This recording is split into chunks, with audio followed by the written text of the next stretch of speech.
Hello everybody, Andy here from Glass Half Dead, the #1 kill team channel on the internet, unless you are aware of literally any other channel. Okay, today we're doing another gotcha guide, and I'm going to tell you what a gotcha guide is and what a gotcha guide isn't going to give you. Let's get straight into it. We don't want to dilly-dally. I'm doing 36 of these potentially, so let's not dwell. So, what is a gotcha? Gotchas are things that mess with you, not with them. If they buff themselves, that is not a gotcha. In learning a team's gotchas, you are also learning how to play the team. So yes, the title of this video is how to play, because that's what people are going to search when they search for these sorts of things. However, the thumbnail is gotcha guide. In this video, okay, you are going to learn the gotchas of the team, and in learning what a team can do against you and the things you need to look out for if you're actually looking to play that team, you're going to learn the things that you should be trying to do to other people. Quick note on what a gotcha is, of course, it's not a buff. If they are able to give themselves ceaseless or balanced or rending, that's not a gotcha. That's just a thing they can do. It's something that you will have to learn to be aware of, but it doesn't stop you from doing anything you need to do to enact your devious schemes. This is not a basics guide. You should understand the basics of playing kill team. I have of course done a how to play video. I've also done various other like line of sight videos, etc. If you're looking for the basics, this isn't going to be it. And not just the basics in the mechanics, but also kind of the basics in how to play kill team in general, right? You should also know your team. I can't refer to always a horde team, a normal team, an elite team into every team. I'm talking about the team and their gotchas. For you, if you're playing, for example, Deathcore, you need to know what your profile does to a Space Marine, if I'm talking about a Space Marine, or if you're playing an elite team, an Eldar, what does your team and how do they in general deal with a horde team or an elite, a Marine team? Equally, so that's your profiles. You also need to know like the basics of the enemies and how much you care about those. If you're playing Deathcore of Krieg, you need to be very aware of Blast. But if you're playing Marines, you don't care about Blast at all. You don't even have to ask the opponent, hey, do you have any Blast? You don't care. There you go. They can hit multiples of you. That's fine. And how that affects your team. What I'm saying in this guide is we're going to be looking at 5 different things. First, we're going to go over pre-game. This is going to affect your operative and your TAC-op selection. So as you rock up to the table with your opponent, you shake hands, you look them in the eye, you give them a dirty glare. And before you pick your team, here are the things you need to know to pick the operatives and the TAC-ops. Deployment. This is after you've picked. This is going to be things that define where you can move, firstly in deployment, but also going into your plan of turn 1. These will be things like seek light, ignore obscuring, because that will define where you can stand safely. Firefight is everything else. Basically, a gotcha here, we're just looking at things that define your dice maths. There you go. Finally, we have interrupts. Interrupts are things that stop your activation. These are the true things. These are the fight first, the hit twice, all these crazy things, stop you from activating, possibly even stop you from tapping a point, etc, etc. If you do like what I'm doing here on this channel in general, in this gotcha guide series, in this particular video, whatever, I do have a Patreon. Firstly, a shout out to all of my patrons. You are genuinely the only reason I am still making videos. If you would like to be somebody that makes me still make videos and, you know, donate to my hydration fund, thank you very much. Check me out on Patreon. I also do things like every week I give a rant on some subject or an update of the channel. And if you don't want to do that, you want to support in another way, I do have affiliate links to Element Games and Whaling Games in the UK. If you're UK based, the way that works, by the way, is you just click on the links below. It costs you nothing extra, and I get like a 2% kickback or something tiny in that, but it all adds up. Okay, with that said, let's get straight into when it comes to the Angels of Death, you have to know, as with all teams, what their basic stat line is. The key things here are APL 3, which is of course a massive thing, a 3-up save and 14 wounds with a 6 move. We also have a few of their the actual weapons here. Let's just quickly cover what 14 wounds means. This means for almost everybody, like This means you will need to hit them at least 3 times in melee generally, which is actually wildly different to everybody else. This means when you're thinking about what do I need to deal with a single Space Marine, instead of maybe I need 2 warriors to kill it, you probably need 3. There you go, if that's how you want to view that wounds allocation point. Also, in general, they're going to be running, so you have 2 ways of running Angels of Death. You can either run them relatively melee heavy, how I like to run them, or how literally the rest of the world likes to run them, which is ranged heavy. If they're running ranged, they're going to be taking the Stalker Bolt Rifle. That is currently the best weapon they have. You're going to get a lot of piercing crits 1, lethal 5, and do note that they will be getting crits, because if they're running that, they will be using a particular reroll which allows them to get balance, which means they're going to be critting a lot, and that means they're tapping you real good, and that lethal 5 means it's almost always getting the crit, almost always AP1 at that point. A 3-up save means that in general, shooting them isn't going to be great. You're going to be wanting to have piercing on your guns to deal with a 3-up save, especially if you've got 14 wounds. This generally means that you don't want to be shooting them with regular weapons. If all you have is a bolt gun, you probably shouldn't be shooting Marines, unless you have some other funky stuff to it. And of course, APL3, that's part of the basics that you need to understand to play Kill Team. Just be aware that 3 APL, again, is just, it's a different thing to every other team in the game.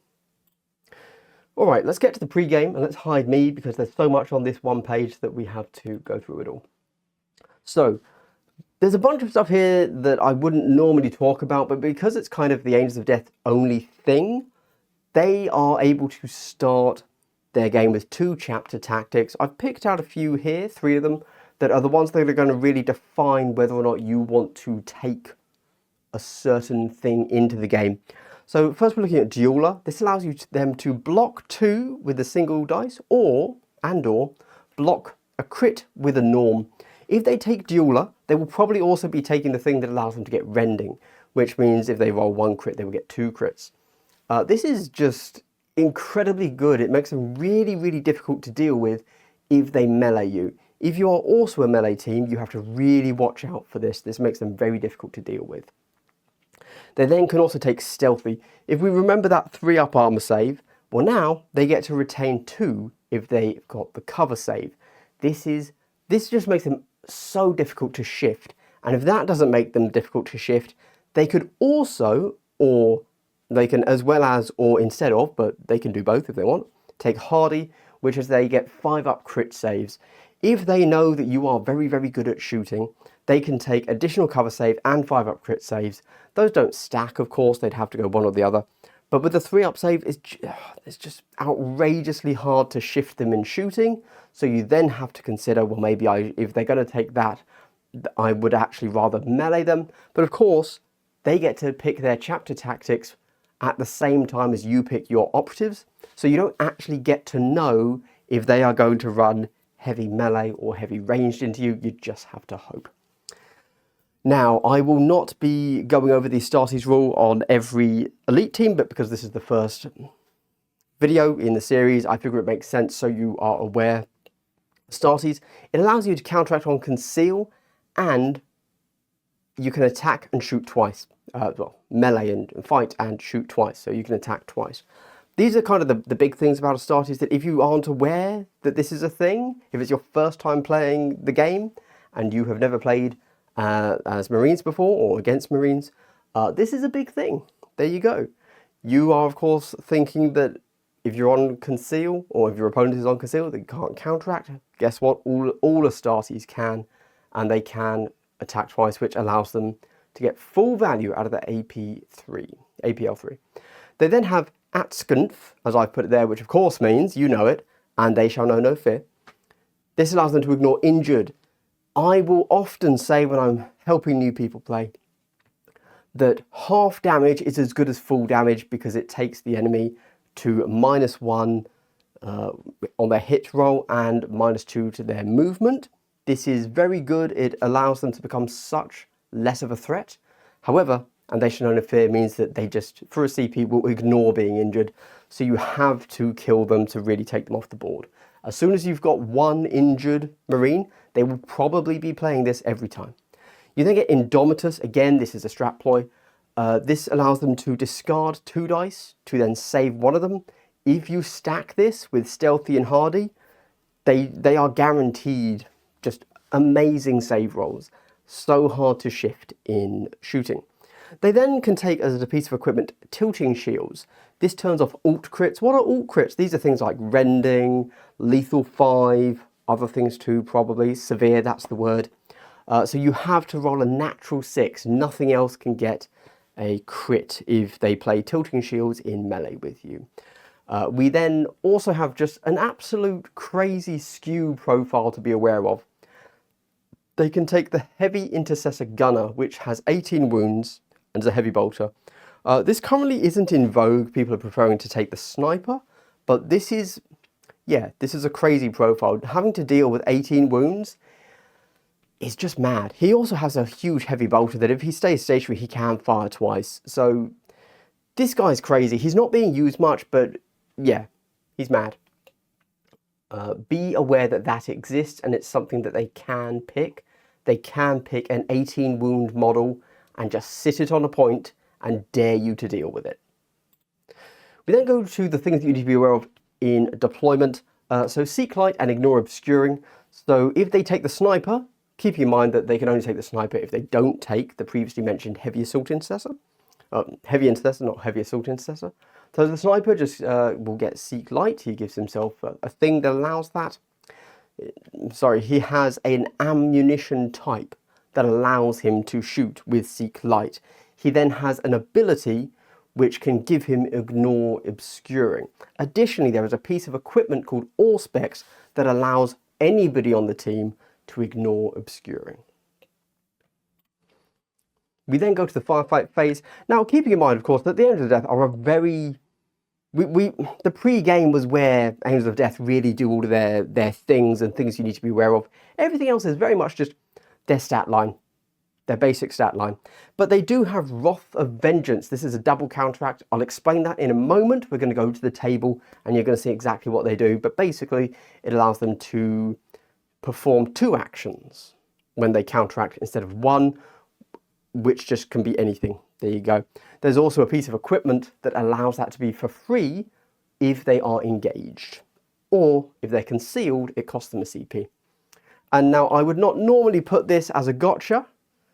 However, since there's not much else to talk about with Angels of Death, they do have the captain, I want to call him Justin, but the captain, who has a power fist. And he just, you know, if you're a 7-wound team, be aware, the power fist can one-shot you.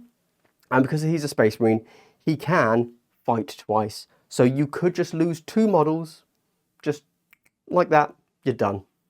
Nothing you can do about it.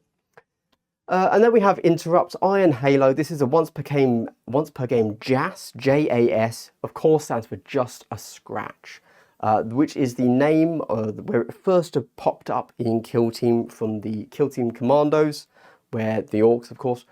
Just a Scratch is their ability, which means that for a CP, for the Commandos, they can stop all damage from dice. Well, they can do this once per game. It's just an ability on the captain's data sheet. The reason this counts as an interrupt is because you will often be doing your dice maths. You'll be thinking, okay, I'm going to go in. If you were to consider a fight first an interrupt, this is basically the same thing. It means that you would charge in, you hit, they say, okay, I ignore your damage, I hit. So they have, in essence, hit first. That's why Just a Scratch is such a big thing you need to be aware of. Okay, with that said, let's go to the table and have a quick look at how the Wrath of Vengeance ploy works, and then we'll wrap this video up. So on a normal counteract, you can only ever move 2 inches. The best you could do here is move onto a point to stop the enemy from tapping it. However, thanks to Wrath of Vengeance, don't forget, this allows you to do 2 actions during 1 counteraction. So we could move forwards, and then, because we're on a conceal, still tap the point. Absolutely stunning. Keep in mind that when you're concealed, this is going to cost you a CP. If, however, we were engaged, because we have obviously taken our equipment that allows us to do Wrath of Vengeance when we're engaged for free, for 0 CP, we get to move forwards, and we are then within 2 inches of the enemy on the point. We could actually make an attack or still tap the point. Alternatively, nobody ever sees it coming, but don't forget that you can charge as a counteract, and then because we can counteract twice, and it's going to cost a series CP because of Wrath of Vengeance equipment, we are able to both charge and fight. Now this looks like a pretty long distance. You can only ever charge 2, but if you measure 3 inches, it looks like we are actually just able to touch their base. Why would you measure 3 inches? Because you move 2, and then you check your 1-inch control range. So your threat range there is 3, and then in official terminology, that is called an absolutely diabolical play.